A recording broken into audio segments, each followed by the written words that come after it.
Six Flags is going downhill steeper than the drop on Goliath, which isn't saying much, but nonetheless very concerning. Ever since CEO and grade A failure, Salim Basool took charge, the parks have not just been neglected, but actively made worse. Something big must happen in the near future, since the way the chain is going right now is beyond unsustainable. So in today's video, I'm going to talk about everything that's going wrong, why that is, and what's bound to happen. Let's go.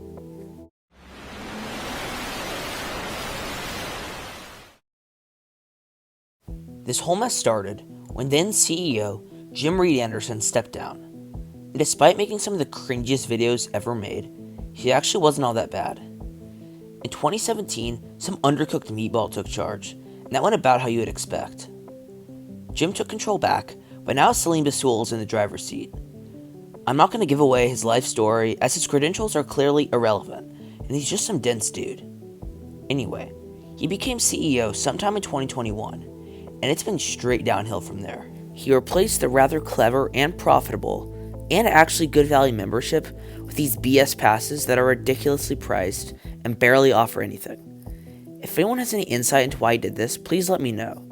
It just makes so incredibly little sense, there must be something I'm missing. Then he proceeded to announce that no major coasters will be coming to Six Flags parks anytime soon. A major blow to every human on Earth. A higher priced and lower quality product. Makes perfect sense. Great thinking. Anyway, Mr. Salim kept his promises until this year, when he rebelliously announced a pair of dueling family coasters going to a few parks. Whoa. I know, control the excitement. This is a dramatic drop from what we were hoping to see from Six Flags.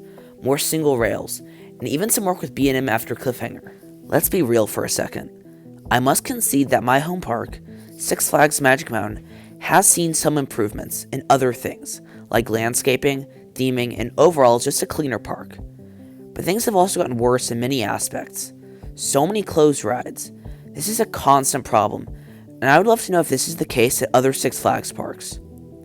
On my last visit, the only major coaster that was open was Twisted Colossus. Wonder Woman was running 2 trains and 1 train ops on both Apocalypse and Full Throttle, meaning those lines basically won't move. This has kind of been a theme across the industry, but that's for another video. I'm not sure what the cause of all these closures is, but it basically seems to be every visit, and it never used to be like this. One of the worst things about the shakeup at the top is the lack of hope.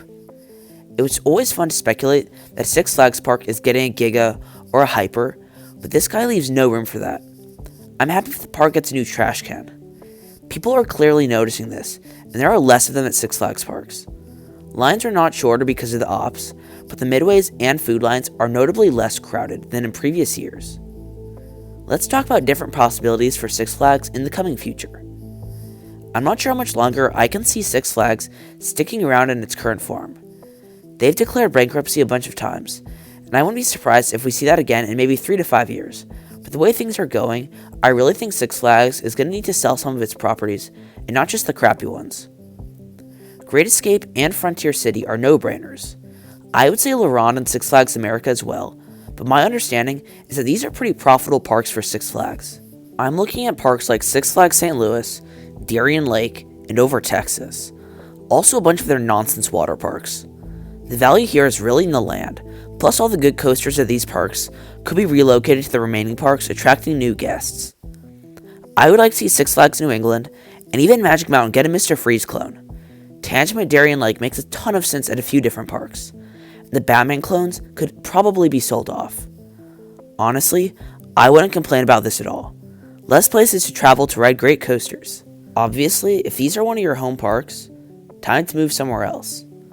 Hopefully these sell-offs would be enough to keep Six Flags going until someone new takes charge. Final thoughts. Six Flags is a great chain, and some of my best memories of all time have come from Six Flags parks. The way the chain is headed is not going to last long, and the lack of new investments means their parks will be falling behind the constantly growing SeaWorld and Cedar Fair chains. The lack of attendance will result in bankruptcy, and Six Flags will have to sell off some of its parks, maybe even the mid-tier ones, relocate the good coasters to the remaining parks. That's all for this video. Hope you guys enjoyed it. Let me know in the comments what you think, and as always, thank you for watching, and please consider liking and subscribing. I'll see you all in the next video.